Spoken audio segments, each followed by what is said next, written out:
שמתם לב שכמעט לכל הסיכות הצבאיות יש כנפיים? זה מתחיל הגיוני. נשר עם כנפיים, שלדג עם כנפיים, נחשון עם כנפיים, מגלן עם כנפיים. אבל אז זה מסתבך.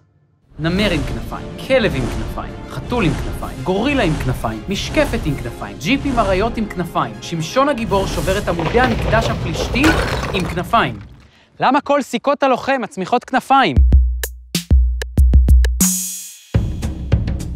אנחנו לא הראשונים שחשבנו על זה. ציפור גדולה עם כנפיים פרוסות היא סמל צבאי של כוח ושל אומץ כבר אלפי שנים. במצרים העתיקה, הבאז היה סמלו של הורוס, אל המלחמה.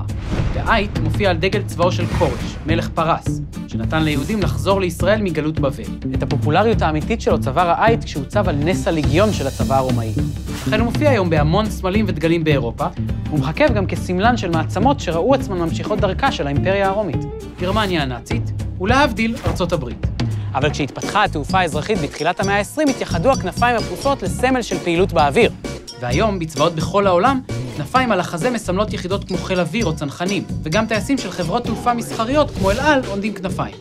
אצלנו בצה"ל, לעומת זאת, כמעט לכל סיכה חדשה מצמידים היום כנפיים, גם ביבשה. הוספת כנפיים לסמל הופכת אותו לקרבי יותר, ונותנת את התחושה של סיירת או יחידה מובחרת. הסמלים של גדודי החי"ר המעורבים החדשים, לדוגמה, קרקל, אריות הירדן, ברדלס ולוי הבקעה, הן חיות מדבר, אבל כולן עם כנפיים. הדימוי של הכנפיים כשיא הקרביות בראש שלנו הוא תוצאה של שרשרת אירועים מוזרה בתולדות צה"ל. בשנים הראשונות, סימני השיוך על המדים של כל חייל וחיילת היו סיכת הכומתה או הכובע ותג היחידה. מלבד אותות המלחמה, על החזה הופיעו רק כנפיים מבד לטייסים ואנשי צוות אוויר. כנפי צניחה ממתכת לבנה לבוגרי קורס צניחה. כך קבעו הפקודות שיצאו בשנת 1950. על הכיס היו רק סיכות שיוך ליחידות היסטוריות, כמו הבריגדה היהודית או הפלמ"ח. לפי הפקודות, הן נענדו ממש על הכיס, באמצע. איך אפשר להשתמש בכיס ככה? בקיץ 1953 הקים רב סרן אריאל שרון את יחידת הקומנדו הראשונה של צה"ל ביבשה, יחידה 101.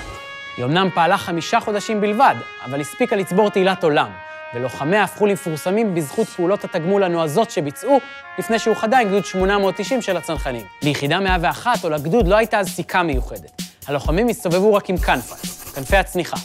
והסיכה הזאת ייחדה אותה מכל שאר הלוחמים בצה"ל, וכך זוהתה עם הלוחמים הקרביים ביותר במדינה. קורס הצניחה הפך לסמל סטטוס, ואפילו הרמטכ"ל דיין ושאר אלופים עברו אותו ב-1955 כדי להתהדר בכנפיים.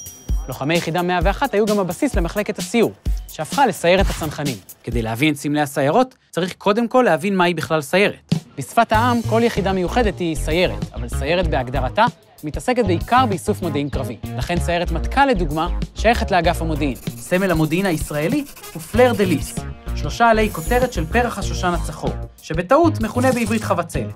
לסמל הזה היסטוריה עתיקה של אלפי שנים. הוא מופיע במטבע יהודי עתיק שעליו מבוסס השקל שלנו, על דגלה של צרפת שלפני המהפכה, ובסמלי הצופים והשומר הצעיר. לכן כשלוחמי סיירת הצנחנים החליטו ב-1957 לייחד את עצמם בסיכה, הם יצרו החלאה בין סמל המודיעין לכנפי הצניחה. סיירת מטכ"ל שהוקמה באותה שנה יצרה לעצמה סיכה זהה. ושנה לאחר מכן, גם השייטת העניקה בפעם הראשונה סיכה ללוחמיה.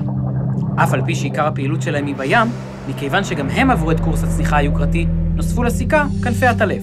לוחמי הצנחנים היו שותפים גם להקמת הסיירות הפיקודיות, ובשנות ה-60 הם יצרו לעצמם סיכות. אני הגעתי לסיירת חרוב בינואר 1966, שהייתה בתחילת הדרך. היה ברור שאנחנו צריכים את הסמל הזה. אנחנו אמורים לעשות פעולות מודיעין, ופעולת המודיעין, הסמל שלה זה החבצלת. על מה הפעילות הזאת תעשה? עיקרה תהיה על ג'יפ, אז בוא נוסיף גם את הג'יפ. אבל אנחנו גם באנו מהצנחנים, אז צריכים גם לכנפי הצנחנים יהיו, וכך נולד הסמל בסיירת חרוב. הסיכות האלה היו כמובן לא רשמיות, והנושא הזה של סיכות לא חוקיות העסיק כבר אז אפילו את הרמטכ"ל. אבל הסיירות החדשות הפכו מהר מאוד לאגדה בקרב הציבור. בסיירת אגוז יש קליפה קצת אהבה, בסיירת שקט יש לי אהוב בסיירת חרוב. הכנפיים התחילו להשתרש בקרב החיילים כסמל ליחידה מובחרת או קרבית במיוחד.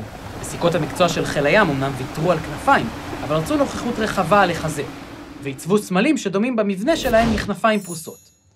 ואז כולם רצו גם. בסביבות שנות ה-80 עד 90 יש עלייה מאוד מאוד גדולה בנושא הזה של הסמלים. כל יחידה, כל מקצוע מבקש שיהיה לו ייחוד לעצמו. בהקמת צה"ל היו מעט מאוד יחידות, הצבא שלנו מאוד מאוד גדל. עם ההקמה של היחידות והמקצועות הנוספים, אז התרבו הסיכות. הרבה מהסיכות האלה הצמיחו כנפיים, כדי להתאפס קרביות, כמו פלוגות החרמש שהוקמו בשנות ה-80. וכשהוקמו גדודי ה-90, כנפיים כבר היו must. כדי לעשות סדר בבלגן הסיכות הלא רשמיות האלה, החליטו בצה"ל על רפורמה. בשנת 2003 נערכה רפורמה מאוד גדולה בנושא של הסמלים, כדי להסדיר ולעשות אחידות. קבעו להם גדלים. המדרג קובע את גודל הסיכה, צוות אוויר, יחידות התנדבות כמו השייטת או שלדג, המערך הלוחם כמו חיר או פלחץ, המערך המסייע כמו חימוש או השלישות, הכשרות וקורסים, וסיכת יחידה. הפקודות החדשות הנציחו את המעמד של צורת הכנפיים לסיכות הקרביות, כי ההבדל היחידי במדרג בין סיכת לוחם לסיכת תומכי לחימה היא הרוחב שלה, פשוט כדי שיהיה להם מקום לכנפיים. אפשר לראות היום עד כמה הם פופולריות לפי חולצות סוף המסלול והקורסים שמדפיסים לחיילים.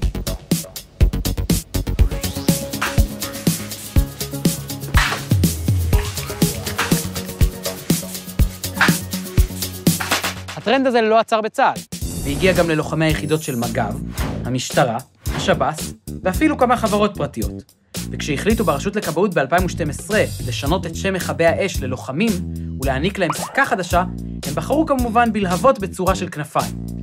בכל שאר העולם סיכות לוחמי האש נראות אחרת לחלוטין, כי הרי אין קשר בין לוחמי אש לצנחנים, רק אצלנו. כולנו פשוט רוצים כנפיים, כדי להרגיש הכי קרביים שיש. אגב, הרבה לפני כל הסיירות מכל סמלי החילות של צה"ל ב-1948, פרט לחיל האוויר, רק לסמל חיל הקשר היו כנפיים.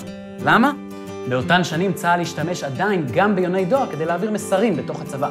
הספר יונה ונער מדבר בדיוק על זה, והכנפיים נשארו עד היום בסמל של חיל הקשר והתקשוב. זכר ליונים.